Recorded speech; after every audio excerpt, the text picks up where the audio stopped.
Bismillahirrahmanirrahim. Assalamualaikum warahmatullahi wabarakatuh. Pemirsa MTA TV yang dirahmati oleh Allah, puji syukur marilah kita panjatkan kehadirat Allah Subhanahu wa taala yang telah memberikan kita begitu banyak kenikmatan yang jika kita coba menghitungnya niscaya kita tidak dapat melakukannya.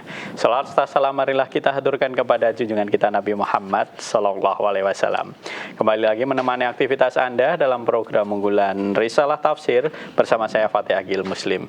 Telah hadir di tengah-tengah kita Ustadz yang akan mengampu risalah tafsir pada kesempatan sore hari ini. Beliau adalah Ustadz Ahmadi. Mari kita sapa beliau. Assalamualaikum Ustadz. Waalaikumsalam warahmatullahi wabarakatuh. Kabar sehat untuk sore ini Ustadz? Alhamdulillah, insyaallah sehat. Ya, semoga Ustadz selalu diberi kesehatan oleh Allah. Amin. Ya. Pelajaran kita sore ini Ustadz, kita sampai di surat Al-Imran ayat berapa Ustadz? 147, 148. Iya, berada di surat Al-Imran ayat 147, 148 pemirsa MTA TV. Baik pemirsa MTA TV yang dirahmati oleh Allah, kami mengundang Anda sekalian untuk bergabung bersama kami melalui line telepon di 02716793000 atau Anda dapat mengirimkan pertanyaan tertulis Anda melalui line SMS atau WA di 08112553000. Namun sebelumnya, siapkan catatan dan mushaf Anda. Mari kita simak tausiah dari Ustadz Ahmadi. Silakan Ustadz. Assalamualaikum warahmatullahi wabarakatuh. Innal hamdalillah nahmaduhu wa nasta'inuhu wa nastaghfiruh wa na'udzu billahi min syururi anfusina wa sayyiati a'malina. May yahdihillahu fala mudilla wa may yudlil fala hadiyalah. Asyhadu an la ilaha illallah wahdahu la syarikalah wa asyhadu anna Muhammadan abduhu wa rasuluh. Allahumma shalli wa sallim wa barik ala Muhammadin wa ala alihi wa ashabihi ajma'in, amma ba'du. Qala ta'ala fi kitabil karim, a'udzu billahi minasy syaithanir rajim. Ya ayyuhalladzina amanu taqullaha haqqa tuqatih wa la tamutunna illa wa antum muslimun. Kaum muslimin muslimat rahimakumullah. Pertama, marilah kita panjatkan puji syukur kehadirat Allah Ta'ala atas segala nikmat, karunia, rahmatnya pada kita semuanya. Terutama nikmat yang paling besar Allah nimpahkan pada kita, yaitu nikmat iman Islam dan juga nikmat kesehatan serta kesempatan. Karena dengan nikmat-nikmat itulah insya Allah kalau kita mampu mensyukurinya akan menjadi lebih baik kita beribadah kepada Allah SWT. Selanjutnya marilah kita lanjutkan belajar kita tentang tafsir Al-Quran. Insya Allah sore ini telah sampai surat Ali Imran surat yang ketiga ayat 147-148. Surat Ali Imran surat yang ketiga ayat 147 dan 148. Allah berfirman, a'udzubillahi minasyaitonir rajim. Wa ma kana qaulahum illa an qalu rabbana ighfir lana dzunubana wa israfana fi amrina wa tsabbit aqdamana wansurna 'alal qaumil kafirin. Fa atahumullahu thawabad dunya wa husna thawabil akhirah. Wallahu yuhibbul muhsinin. Yang terjemahannya, tidak ada doa mereka selain ucapan ya Rabb kami, ampunilah dosa-dosa kami dan tindakan-tindakan kami yang melebih-lebihkan dalam urusan kami, dan tetapkanlah pendirian kami dan tolonglah kami atas orang-orang yang kafir. Karena itu Allah berikan kepada mereka pahala di dunia dan pahala di akhirat. Dan Allah menyukai orang-orang yang berbuat. Allah menyukai orang-orang yang berbuat kebaikan. Kaum muslimin rahimakumullah, mari kita perhatikan ayat ini sehingga kita bisa mengambil pelajaran bagaimana yang sudah kita lakukan, kita pelajari pada saat sebelumnya. Jadi ayat ini masih terkait dengan ayat sebelumnya yang berkenaan dengan kejadian dalam perang Uhud. Ini yang insya Allah sudah sangat panjang di beberapa ayat sebelumnya kita pelajari, kita ambil pelajaran yang luar biasa. Sekali lagi kami ulang, di perang Uhud perang yang luar biasa. Ya. Sejak awal baru berangkat perang sudah terjadi masalah besar. Yaitu pengkhianatan kaum munafik Abdullah bin Ubay bin Salul dengan mengajak kembali pasukannya. 300 orang. Dia mau berangkat sudah Nabi dengan sahabatnya hanya membawa sahabat-sahabatnya 1000 orang. Yang harus berdapat dengan pasukan Khalid bin Walid yang luar biasa itu sejumlah 3000 orang dan pasukan berkuda yang luar biasa. Sehingga sudah berkali-kali kita pelajari sebelumnya. Allah telah menggembirakan, menghibur, membesarkan hati orang beriman dan termasuk Nabi Muhammad SAW ketika dalam perang Uhud ini. Jangan sampai mundur, takut, apalagi menyerah pada musuh. Dan dibesarkan Rasulullah, andai kata pun sampai terbunuh. Nabi terbunuh, bukan Nabi sendiri yang terbunuh. Nabi Rasul sebelumnya sudah banyak dibunuh oleh musuhnya. Ini. Juga para sahabat, andai kata ada yang syahid, Tuhan bunuh adalah mereka menjadi syuhada yang Allah jamin dengan surga. Hiburan dari Allah dan terus dorongan dari Rasulullah, dari Allah pada Rasul dan para sahabatnya luar biasa. Kemudian pada ayat ini Allah masih melanjutkan apa yang banyak kita pelajari pada ayat sebelumnya. Bagaimana Allah memberikan jaminan pada orang yang sabar dalam menghadapi keadaan perang yang seperti itu pada ayat sebelumnya. Sebelumnya Allah katakan bahwa Allah mencintai orang-orang yang sabar. Jadi perang Uhud itu perang yang sangat berat, sangat berat. Sehingga 70 sahabat Nabi terbunuh, termasuk paman beliau sendiri Hamzah. Bahkan bukan sekadar terbunuh, dicincang-cincang oleh Hindun. Jantungnya dimakan, dikunyah oleh Hindun. Luar biasa, karena itu luar biasa Nabi menyaksikan kerjaan seperti itu.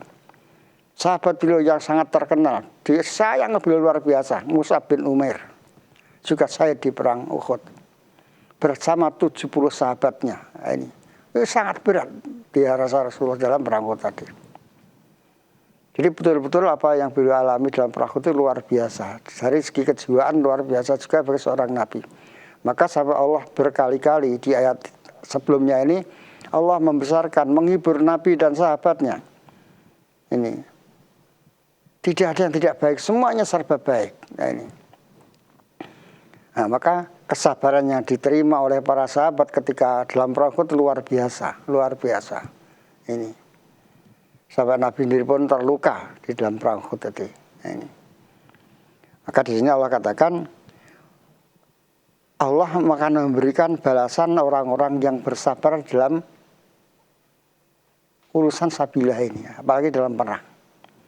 Kemudian pada ayat ini Allah katakan, wa ma kana qaulahum illa an qalu rabbana ighfir lana dzunubana wa israfna fi amrina wa tsabbit aqdamana wa ansurna 'alal qaumil kafirin. Para sahabat, dari bahasa kita, bibirnya basah dengan doa. Hampir tidak lepas dari doa pada Allah. Karena menyadari betul keadaan sangat berat seperti itu. Maka dengan banyaknya hiburan, dorongan dari Allah, tumbuhlah kesadaran para sahabat. Bagaimana juga, mereka juga manusia biasa. Kita juga manusia biasa. Manusia bisa mati, manusia bisa salah, manusia bisa keliru. Itu pasti. Ini kesadaran ini yang tumbuh dalam hati mereka. Jadi merasa lemah di hadapan Allah, merasa kecil di hadapan Allah. Ini. Maka tumbuh, sekali lagi tumbuh dalam hati beliau dan mereka para sahabatnya. Bagaimanapun juga, ini sehebat apapun, sepandai apapun, sebaik apapun yang namanya manusia, tetap manusia biasa. Jangankan kita, sampai Allah menghibur Nabi juga. Jadi kalau sampai Nabi terbunuh, itu bukan Muhammad saja yang terbunuh. Banyak Nabi Rasulullah sebelumnya sudah dibunuh oleh kaum kafirnya, kafir yang dihadapinya. Nah ini. Maka ayat itu juga masih kelanjutan dari ayat sebelumnya. Jadi Allah mengatakan di sini, jiwa para sahabat. Jiwa para sahabat. Jadi bibirnya basah dengan doa. Karena didorong oleh kesadaran diri. sebagai manusia biasa, sebagai manusia biasa yang tidak lepas dari dosa, tidak lepas dari dorongan pribadi dan sebagainya. Maka doa mereka, Allah katakan, wa maka naqaulahum, dan tidak lain yang ada pada diri mereka, doa yang selalu dia panjatkan pada Allah. Rabbana ighfir lana dzunubana, ya Tuhan kami, ya Rabb kami, ini ampunilah untuk kami dosa-dosa kami. Itu kesadaran luar biasa, luar biasa. Bukan tidak punya merasa, tidak punya dosa, tidak. Manusia tetap ada dosa dan dosa. Maka selalu mohon kepada Allah, istighfar kepada Allah, mohon ampun kepada Allah dari dosa-dosa mereka. Sebagai manusia biasa. Sekali lagi, sebelumnya kita ingat kembali lagi. Jadi para sahabat yang sangat berat dalam menghadapi perang di perang Uhud. Bahkan sampai Nabi sendiri terluka dalam perang Uhud itu. Bahkan Allah kebesarkan hati mereka, para sahabat. Nanti kalau mereka syahid pun sebagai syuhada surga. Kalau Nabi terbunuh, lumrah. Manusia juga biasa terbunuh, nabi-nabi sebelumnya juga ada yang terbunuh. Nah ini. Nah, sehingga terdoronglah hati mereka untuk kesadaran yang terdalam, merasa diri sebagai hamba Allah yang lemah, banyak dosa, bukan tidak punya dosa, banyak dosa. Maka terendahlah doa kepada Allah, Rabbana ighfir lana dzunubana, ya Allah, ya Tuhan kami, ampunilah dosa-dosa kami, wa israfana fi amrina. Nah ini luar biasa, di pengakuan yang luar biasa. Jadi mungkin kami dalam berperang ini melampaui batas. Ada kejadian luar biasa. Ini. Al-Yaman, bapaknya Hudzaifah bin Yaman kan. Hudzaifah Al-Yaman. Ini Al-Yaman bapaknya Hudzaifah ini. Ketika terjadi perang itu luar biasa. Beliau itu sudah sangat tua umurnya, sangat tua. Berjalan pun sudah tidak jejak, bongkok-bongkok sudah. Tapi nekat, sampai sahabat-sahabat sekali kita mengatakan, ketika ditemui sahabat, kamu itu mau cari apa? Jalan tidak jejak, mau perang itu cari apa? Dah kamu tidak usah komentar, saya menghadap Nabi. Akhirnya Al-Yaman ini menghadap Nabi, ya Rasulullah, saya ingin ikut berperang. Loh, apa yang kamu cari? Syahid ya Rasulullah. Nabi langsung mengizinkan. Tapi ketika dalam perang, di perang Uhud itu, karena beliau jangankan berperang, jalan pun sudah tidak jejak gitu loh. Karena sangat tua dan juga sudah sakit-sakitan kan itu. Tapi nekat ikut berperang karena apa? Ingin mendapatkan syahid. Ini. Maka akhirnya oleh Rasulullah, oleh sahabat-sahabat, beliau ini dikumpulkan dengan para wanita. Bahasa kita didelik kayak gitu loh. Didelik kayak karena tidak mungkin perang kan gitu. Dikumpulkan dengan para wanita ya juga. Wanita juga ikut berperang, tapi kebanyakan mereka di belakang ini menjadi pasukan di belakang, menyediakan konsumsi yang berperang dan sebagainya ini. Jadi dikumpulkan bersamakan dengan para wanita. Nah, ketika itu ketika perang campur rame-ramenya gini, Al-Yaman ini penasaran, kepengen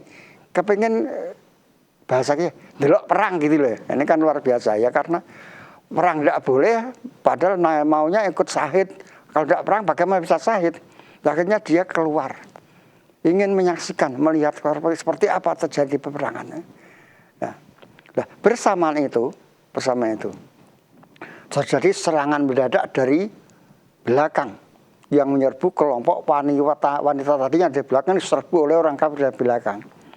Nah, maka sahabat juga berbalik langsung berbalik menghadapi orang kafir tadi. Karena wanita di belakang diserbu oleh orang kafir di belakang. Maka karena di situ ada juga laki-laki yang Nabi tidak mengatakan apa-apa. Di situ ada laki-laki tidak, ya sudah. Sahabat berperang campur tidak sadar di situ ada Al-Yaman. Ya langsung ditebas gitu saja karena dikira musuh, karena bersama perempuan kan laki-laki bersama perempuan ini dikira musuh saja. Sahabat tidak sadar ini Al-Yaman ini bapaknya seorang sahabat, Hudzaifah, tidak sadar, sudah babat gitu saja karena tadi Masa ada laki-laki di sini bersama dengan perempuan. Nah, padahal tadi ketika zaman keluar karena ini anak sendiri Hudzaifah sudah berteriak, bapak, ayah ini jangan keluar. Tapi karena sibuknya perang tidak dengar teriakan itu, maka terjadilah pertempuran yang di situ terlibat antara orang kafir Islam, sahabat Nabi ini, dan termasuk di situ Al-Yaman, bahasa kita terbunuh tidak sengaja, sahabat membunuh Al-Yaman tidak sengaja, karena dikira kerombongan orang kafir kan, karena bersama dengan kelompok wanita. Nah ini kejadian luar biasa. Maka sahabat setelah mengerti ternyata yang terbunuh juga ada seorang orang yang Islam, maka sahabat menyesal betul. Maka untuk mengecilkan, mengurangi penderitaan sahabat yang terlanjur, siapa juga tidak ngerti sahabat siapa yang menebas Al-Yaman ini, siapa juga tidak tahu sahabat yang siapa orangnya kan gitu. Ya karena orang campur kan begitu. Kan Nabi untuk membesarkan hati sahabat supaya tidak, bahasa kita tidak longso kan. Nabi langsung membayar diatnya, ditebus. Tebusan untuk Al-Yaman ini. Tapi Hudzaifah yang luar biasa, anaknya sendiri. Ya Rasulullah, diat tebusan untuk bapak saya ini saya serahkan kepada umat Islam seluruhnya. Jadi tidak menerima tebusan itu untuk pribadi, tapi dikembalikan pada sahabat-sahabat lagi. Ini luar biasa. Inilah peristiwa yang luar biasa. Nah, ini. Nah, jadi di sini israf tadi bisa terjadi karena tidak sadar. Saya membunuh sesama Muslim karena tidak mengerti, karena ketidaktahuan. Nah ini. Maka di sini sahabat menyadari betul. Wa israfna fi amrina. Ini.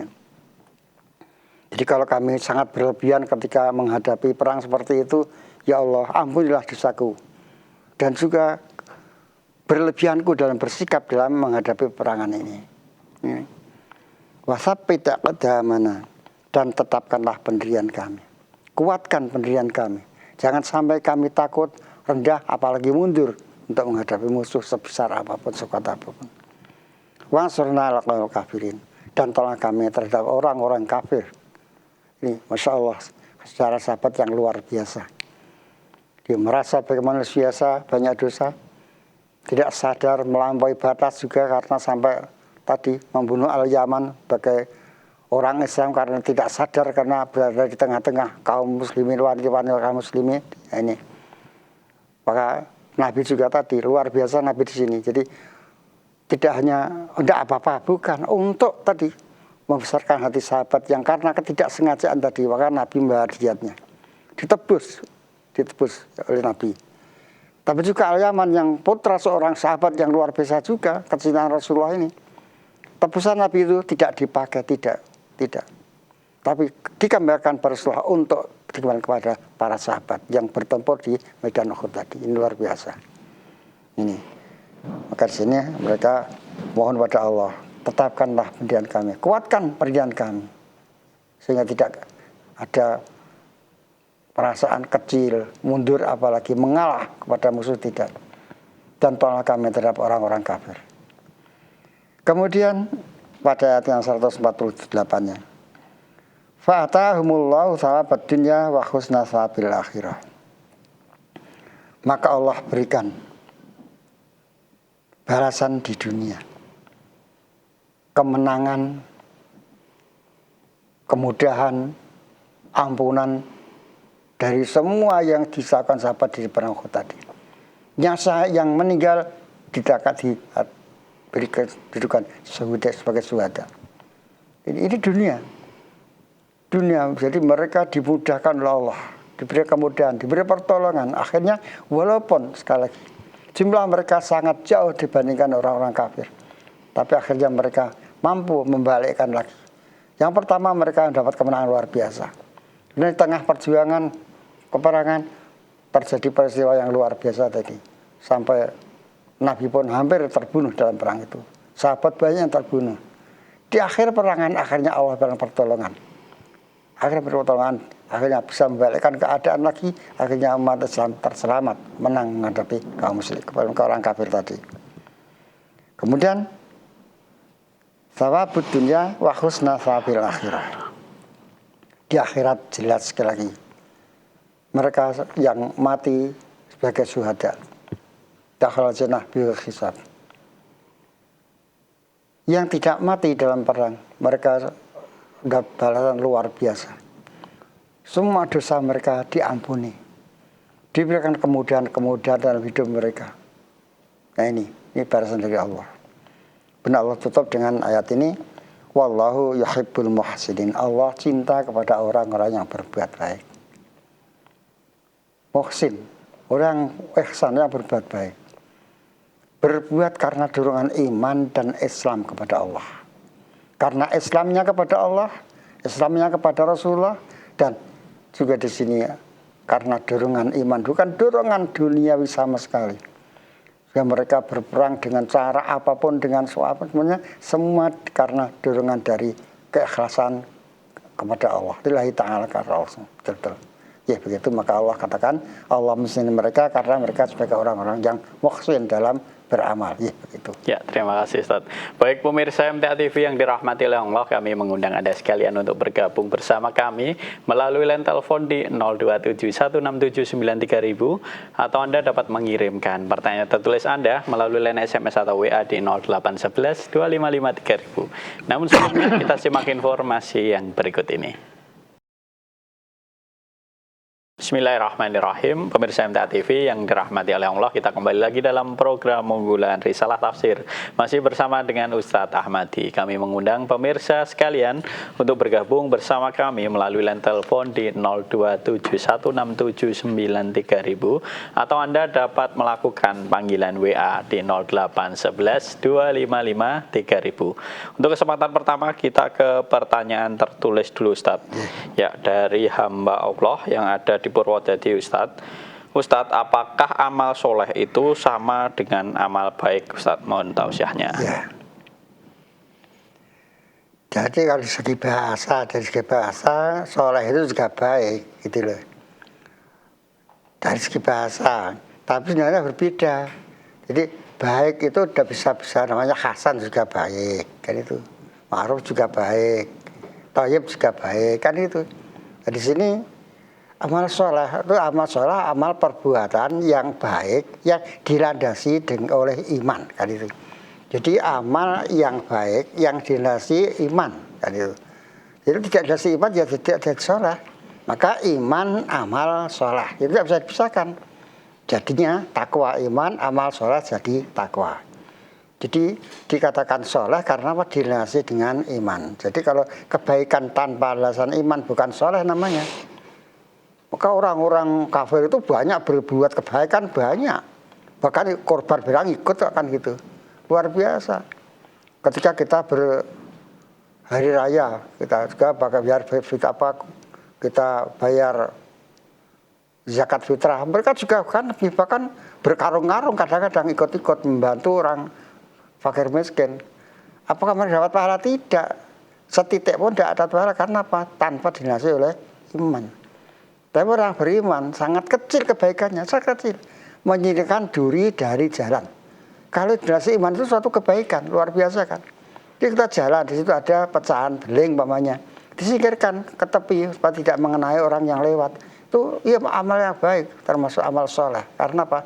Dinasih iman, karena dia sebagai orang yang beriman. Jadi sebagai orang beriman itu setiap langkahnya pasti dinasih dengan keimanannya yang mendorong untuk dia berbuat kebaikan.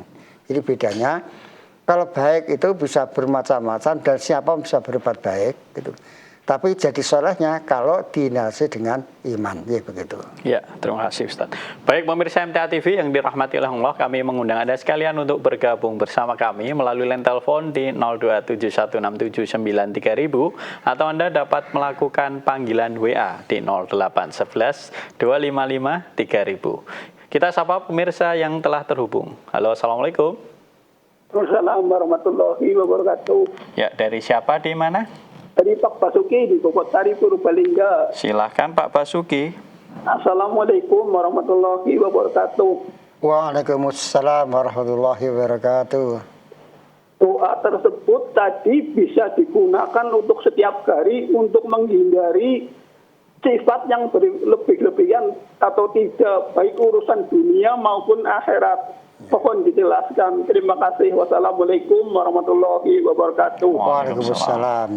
Jadi doa itu bisa dibaca kapan saja. Ya pagi, siang, malam, sore, kapan saja bisa dibaca. Jadi doa-doa dalam Al-Quran bukan hanya doa itu, doa-doa yang lain semuanya bisa dibaca setiap saat. Jadi setiap doa yang memang tidak ditentukan Rasulullah, ya, tidak ada ketetapan dari Allah dan Rasulnya, maka kita bebas membacanya kapan saja. Tapi kalau memang ada ketetapannya doa masuk kamar mandi, ya tidak boleh untuk masuk kamar tidur, tidak boleh. Jadi doa-doa yang tidak ada ketentuan pokoknya itu bisa dibaca kapan saja, di mana saja, begitu. Ya, kita ke pertanyaan tertulis selanjutnya, Ustadz, dari hamba Allah. Ustadz, kalau sholat jamaah, kita baru baca Fatihah dapat setengah, tetapi imam sudah ruku. Bagaimana Ustadz? Apakah bacaan diteruskan, apa ikut ruku? Mohon tausiahnya. Yeah. Jadi perintah dari Rasulullah kan itu. Jadi kamu sholat, ketika imam berdiri, berdirilah. Ketika imam rukuklah. Imam sujud, sujudlah. Ini. Jadi ketika kita sebagai makmum, imam rukuk, kita rukuk. Imam sujud, kita sujud. Imam berdiri, kita berdiri. Imam duduk, kita duduk. Itu aturan seperti itu. Maka ketika kita sholat baca Al-Fatihah dapat separuh. Imam kok rukuk, ya kita akan rukuk. Tapi rakaat itu belum terhitung satu rakaat. Karena apa? Al-Fatihahnya belum sempurna. Al-Fatihah itu 7 ayat. Jadi kalau kita baru dapat 2 ayat, 3 ayat, kita rukuk. Berarti Al-Fatihahnya belum sempurna. Maka harus ditambah nanti satu rakaat di akhir. Kan gitu. Kemudian sebelum salam, sujud sahwi. Ini. Jadi ketika kita sholat, Al-Fatihahnya belum sempurna, kok imam sudah rukuk, ya kita ikut rukuk. Jadi tidak kita melanjutkan, nanti kita selanjutkan, nanti imam i'tidal kita baru rukuk, ya salah. Imam rukuk, kita rukuk. Imam i'tidal, kita ikut i'tidal. Ini, jadi tidak boleh ini. Imam rukuk, kita masih melakukan bacaan, kemudian i'tidal kita baru rukuk, tidak boleh. Maka imam rukuk, kita ikut rukuk. Nanti kalau rakaat itu sempurna, nanti disempurnakan setelah akhir sholat, nanti ditambah 1 rakaat sebagai penyempurnaan yang kurang tadi Al-Fatihahnya, gitu. Ya, kita ke pertanyaan selanjutnya, Ustadz, dari Pak Supriyono yang ada di Batang. Apakah dalam sholat jenazah itu ada doa iftitah atau membaca doa iftitah, Ustadz? Mohon tausiahnya. Ya, jadi ketika kita sholat jenazah itu berbeda dengan sholat yang lain. Kita tahu, satunya sholat yang tidak pakai rukuk sujud, sholat jenazah. Dan sholat itu hanya berdiri saja. Berdiri saja, tidak pakai rukuk. Jadi kalau pernah terjadi, ada pertanyaan, ada khat pagi bahkan, ada sholat jenazah 4 rakaat. Nah, setelah imam sholat ditanya, lah kok 4 rakaat? Karena yang mati biasanya banyak, ini ngawur sekali, ini ngawur. Ini karena apa ya? Mundurisin bahasa mungkin gitu ya. Jadi sholat jenazah itu sholat tidak pakai rukuk, pakai sujud. Jadi tetap berdiri saja. Nah, kemudian pelaksanaannya dengan 4 takbir. Rata-rata dengan 4 takbir Nabi melaksanakan. Yaitu pertama takbir terus Allahu Akbar. Takbir itu ikhram, kemudian baca Al-Fatihah tidak pakai doa iftitah, pakai langsung Al-Fatihah, Allahu Akbar, langsung Al-Fatihah. Kemudian Allahu Akbar lagi, salat Nabi. Allahu Akbar lagi doa. Ini. Kemudian takbir yang keempat, takbir dan salam. Itu saja. Jadi Allahu Akbar, takbir yang pertama. Jadi mengangkat tangan, kan takbir yang pertama mengangkat tangan. Kemudian baca Al-Fatihah, tidak sah pakai doa iftitah, langsung Al-Fatihah. Selesai, kemudian takbir lagi, kemudian baca sholawat Nabi. Sudah 2 takbir, kemudian takbir lagi, doa untuk si mayat, mendoakan mayat. Al-Maghfirah dan seterusnya itu. Dan selesai, takbir lagi, kemudian salam. Itu adalah sholat jenazah. Jadi tidak sah pakai tasahud, tidak pakai apa-apa, tidak pakai termasuk doa iftitah, tidak ada di situ. Ya begitu. Ya, kami masih mengundang pemirsa sekalian untuk bergabung bersama kami melalui line telepon di 02716793000 atau Anda dapat melakukan panggilan WA di 08112553000. Kita ke pertanyaan selanjutnya, Ustadz, dari Pak Nugroho di Maguwo, Ustadz. Ustadz, mohon dijelaskan Quran surat At-Taubah ayat 113 yang bunyinya tidak ada hak bagi nabi dan orang-orang yang yang beriman untuk memohonkan ampunan kepada Allah bagi orang musyrik. Bagaimana dengan orang yang kafir atau munafik, Ustadz? Apakah juga tidak ada hak untuk didoakan, Ustadz? Mohon tausiahnya. Iya. Jadi ini perlu dipahami betul ya. Jadi hakikatnya manusia itu hanya dua saja, iman dan kafir. Itu aja. Di manusia di dunia ini hanya dua, iman dan kafir. Nah ini, iman dan kafir. Nah, orang yang beriman jelas, orang yang beriman itu ya orang Islam kan gitu, orang iman ya orang Islam itu orang beriman. Selain orang Islam bukan orang beriman, karena agama Allah itu hanya Islam. Maka orang beriman ya orang Islam. Ini orang Islam ya orang beriman itu yang benar kan begitu. Nah, selain orang Islam, selain orang beriman itu orang kafir. Nah, orang kafir itu macamnya banyak. Orang kafir yang betul tidak percaya pada Allah, orang kafir. Ini orang kafir betul tidak percaya Allah pun tidak ada, itu orang kafir juga. Ini ada orang kafir tapi dia nampakkan keislamannya. Ada orang munafik. Orang munafik. Ini orang nampaknya Islam, ya sholat, ya puasa, bahkan haji, bahkan berkali-kali hajinya. Tapi Allah katakan, kalau mereka itu tidak punya iman, Allah karena ini orang munafik itu, mereka tidak punya iman. Jadi Islamnya tidak karena keimanannya. Mungkin karena apa ya? Mungkin karena jabatan, karena dorongan apa, karena sehingga ini. Ya haji berkali-kali bahkan, tapi bukan karena dorongan iman. Dia sholat bukan karena dorongan iman. Nah ini. Maka sampai Rasul memberikan satu ciri orang munafik itu, idza hadatsa kadzdzaba, kalau bicara bohong.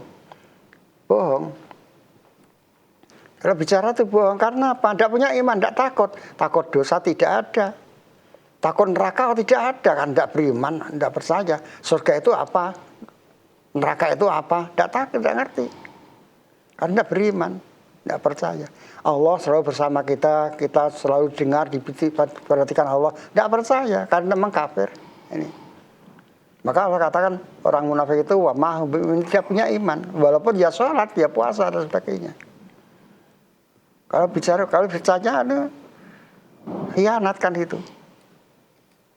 Berjanji ingkar, karena tidak takut dosa, tidak percaya dosa itu apa, tidak percaya, tidak punya iman. Maka Allah katakan wa mahum bimu'minin, mereka tidak punya iman, orang munafik. Akhirnya juga kafir, tidak percaya, kan itu tidak percaya pada Allah.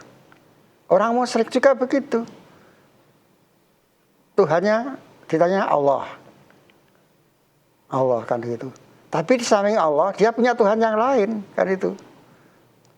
Tuhan yang punya lain, yang disembah bukan hanya Allah saja, yang disembah yang selain Allah kan gitu. Maka namanya musyrik. Allah dipersekutukan dengan yang lain. Berarti Tuhannya lebih dari satu, bahkan banyak Tuhannya kan gitu. Tuhannya banyak. Nah ini, maka dia orang kafir, mengkufuri keesaan Allah ini, mengkufuri kekuasaan Allah. Allah Maha Esa. Lam yalid walam yulad walam yakul lahu kufuwan ahad, itu Allah kan begitu. Nah, tapi dia punya kepercayaan yang lain, berarti dia mengkufuri kemahasaan Allah. Jadi maka dia juga orang kafir. Dia orang kafir, dia orang kafir yang betul-betul kafir, tidak percaya pada Allah. Orang kafir yang nampaknya Islam, orang munafik. Orang kafir yang menyekutukan Allah, yang nampaknya Islam tapi menyekutukan Allah, menganggap ada Tuhan selain Allah. Hakikatnya mereka juga kafir. Maka orang baik orang munafik, orang apa saja, kalau dia bukan orang Islam namanya orang kafir, maka tidak boleh didoakan, tidak boleh dimintakan ampun sebagaimana tadi ayat Al-Atabas 113 tadi. Gitu. Ya, selanjutnya Ustadz, dari hamba Allah yang ada di Gunung Kidul, mohon dijelaskan terkait surat Al-An'am Ustadz ayat 123. Mohon tausiahnya.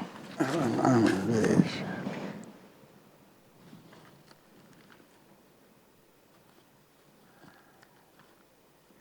(123) Ustaz. A'udzubillahi minasyaitonirrajim. Wa kadzalika ja'alna fi kulli qaryatin akabira mujrimiha liyamkuru fiha wa ma yamkuruna illa bi anfusihim wa ma yasyurun. Dan demikianlah kami adakan pada tiap-tiap negeri penjahat-penjahat yang besar, yang terbesar, agar mereka melakukan tipu daya dalam negeri itu. Dan mereka tidak memperdaya melainkan diri mereka sendiri, sedang mereka tidak menyadarinya. Jadi ayat menurut ini menurut Allah kan gitu. Jadi setiap kelompok manusia dimanapun itu, baik kota besar atau kota kecil, negara atau apa gitu, pasti akan muncul di tengah-tengah mereka orang-orang yang jahat, penjahat besar, pasti, bahkan itu ada di mana saja. Sekalipun di tengah-tengah orang muslim ada aja penjahat. Apa dikira Mekah Madinah tidak ada orang? Oh, ada aja orang jahat, pasti ada. Hanya tadi kadang kejahatan tidak langsung kelihatan karena berkedok Islam tadi. Ini. Tapi mereka kadang-kadang luar biasa kan itu. Ini. Jadi ada saja, maka terjadi dimanapun yang nama kejahatan itu ada aja muncul. Dan itu sebagai apa? Ujian bagi orang beriman. Bagaimana menghadapi hidup ini. Maka bagaimanapun juga umat Islam tidak pernah, mayoritas tidak pernah, orang beriman tidak pernah. Mayoritas mesti orang-orang kafir, orang-orang jahat dan sebagainya, mayoritas. Karena orang yang beriman itu dalam hidup ini selalu diuji. Ini. Jadi adanya orang-orang jahat tadi sebagai ujian bagi orang beriman. Ini. Jangankan sekarang, zaman Nabi juga begitu. Jadi di Madinah bukan tidak ada orang jahat, ada. Ada Abdullah bin Ubay bin Salul dan sebagainya. Ada orang munafik, ada orang kafir ini. Maka terjadi peperangan berkali-kali antara Nabi dan para sahabatnya menghadapi orang-orang kafir kan gitu. Jadi nabi yang lain juga begitu ini. Di mana saja ada kaum kan itu. Ada kaum, pasti di tengahnya akan muncul penjahat-penjahat yang akan merusak pasti. Itu ujian bagi orang yang beriman, Nah mungkin kalau sekarang tidak begitu nampak. Walaupun ada penjahat ekonomi, penjahat macam itu kan juga luar biasa. Penjahat politik, penjahat ekonomi itu penjahat luar biasa, jangan dikira. Jadi penyebar riba itu penjahat luar biasa. Jadi meracuni umat Islam luar biasa. Nah, maka itu kesadaran orang beriman seperti apa menghadapi ujiannya seperti itu. Jadi kadang-kadang kejahatan itu nampak langsung, kadang tidak nampak, tapi semuanya sebagai kejahatan yang pasti akan terjadi di kota yang manapun, negara yang manapun. Ya begitu. Ya, pertanyaan selanjutnya Ustadz dari Pak Adang yang ada di Ciamis. Ustadz, apakah bedanya antara ikhlas dan ridho, Ustadz? Ya. Jadi ikhlas itu asalnya dari kata kholasa itu bersih. Ya, bersih. Jadi orang yang berbuat ikhlas itu bersih karena Allah. Tidak ada embel-embel apapun dalam kita berbuat. Itu namanya ikhlas. Jadi hanya mengharapkan Allah saja. Yang diharap hanya tidak ada yang lain. Itu namanya ikhlas. Maka orangnya disebut mukhlis, orang yang bersih kan itu. Jadi ketika berbuat tanpa embel-embel apapun. Ini yang diharap adalah ridho Allah. Nah, ridho Allah itu orangnya ikhlas. Jadi hatinya betul-betul bersih dari harapan apapun selain kepada Allah. Ini ikhlas. Ya benar ridho Allah. Ya bagaimana yang namanya ridho Allah, ini bagaimana kita berbuat itu Allah itu senang, ridho itu kan senang, rela, ridho, rela kan gitu bahasa kita rela asalnya ridho kan itu. Jadi berbuat hanya mengharapkan ridho dari Allah, ridho Allah itu namanya ridho Allah kan gitu. Jadi ikhlas itu berbuat mengharapkan ridho Allah, gitu, ridho Allah. Jadi hakikatnya hampir sama, tapi tadi istilahnya berbeda. Jadi kalau ikhlas itu bagaimana kita berbuat ini bersih tanpa pengaruh apapun, kan gitu. Tanpa pengaruh apapun kecuali hanya Allah yang diharap. Ini yang diharap. Nah, kemudian dalam kita berbuat yang disebut ridho Allah tadi, ridho Allah. Ini ridho Allah. Ini begitu. Ya, itu tadi pertanyaan terakhir Ustadz pada risalah tafsir kali ini. Sebagai penutup ada kalimat penekanan terkait materi, silahkan. Ya. Alhamdulillah, kamsimrahmatullah sekali lagi terkait dengan ayat yang tadi kita pelajari surat Al-Imran tadi, dikembali kepada permasalahan yang dihadapi oleh Nabi dan sahabat-sahabat saat itu.